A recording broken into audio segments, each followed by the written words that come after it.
যেমনটি আসলে এনসিপি বলছে একটি দল নির্বাচন করে আওয়ামী লীগকে পুনর্বাসন করে যাচ্ছে, কি বলবেন? ধন্যবাদ আপনাকে, সম্মানিত দুই আলোচক। এখানে একজন বিজ্ঞ সাংবাদিক আমার প্রিয় বড় ভাই উপস্থিত আছেন, সবাইকে আমি ধন্যবাদ জানাই। দেখুন, সংস্কার ও নির্বাচন দুটি বিষয় কোনো সাংঘর্ষিক বিষয় নয়। সংস্কার নির্বাচন মুখোমুখিও নয়। ধরুন, সকল দলের মতামতের ভিত্তিতে অনেক সংস্কারের মধ্যে নির্বাচনের প্রশ্নে ফ্রি অ্যান্ড ফেয়ার কেউরিটেবল নির্বাচনের করার প্রশ্নে একটা সংস্কার হলো। নির্বাচনটা অনুষ্ঠিত হওয়ার পর দেখা গেল যে ত্রুটি, এই জায়গাটা একটা ত্রুটি রয়েছে, ধরা পড়তে পারে, ওর নেক্সট নির্বাচনের আগে এটা করতে হবে বা ওই পার্লামেন্টে করা যায়। অর্থাৎ সংস্কার চলমান প্রক্রিয়া। আমি একাধিকবার বলেছি, জনগণের জন্য সংস্কারের জন্য জনগণ না।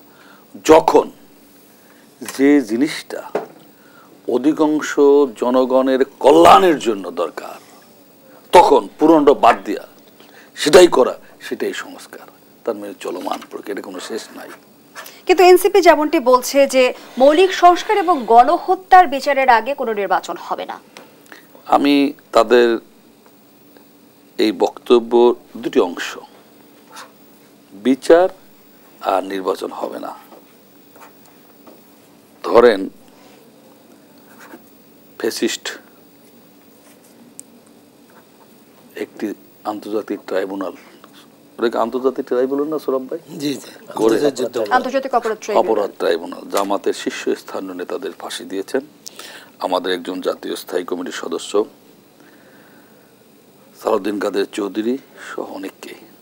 তখন আমরা এটা উচ্চ ব্যাখ্যা করেছি, বিভিন্ন দল, বিভিন্ন মত, দেশে বিদেশে। সেটাকে আমরা ক্যাঙ্গারু কোর্ট বলেছি, বিভিন্নভাবে সমালোচনা করেছি। সেই বিচার বাস্তবায়ন করতে কত বছর লাগছে মনে আছে আপনার? দীর্ঘদিন কি সেই নির্বাচনের আপনার ধরেন, এই ফ্যাসিস্টের একটা বিচার হলো লোয়ার কোর্টে, ঢাকা মহানগর কোর্টে এটা বিচার রায় হলো। এটা আপিল করবেন হাইকোর্টে, হাইকোর্টের শুনানি হইতে 1 বছর, এরপর চেম্বার কোর্টে যাবে, চেম্বারতে অ্যাপিলেট ডিভিশনে যাবে, রিভিউ হবে, প্রেসিডেন্টের কাছে ক্ষমা, বছরের পর বছর। আপনি তো রকম ক্যাঙ্গারু কোর্ট করতে পারবেন না।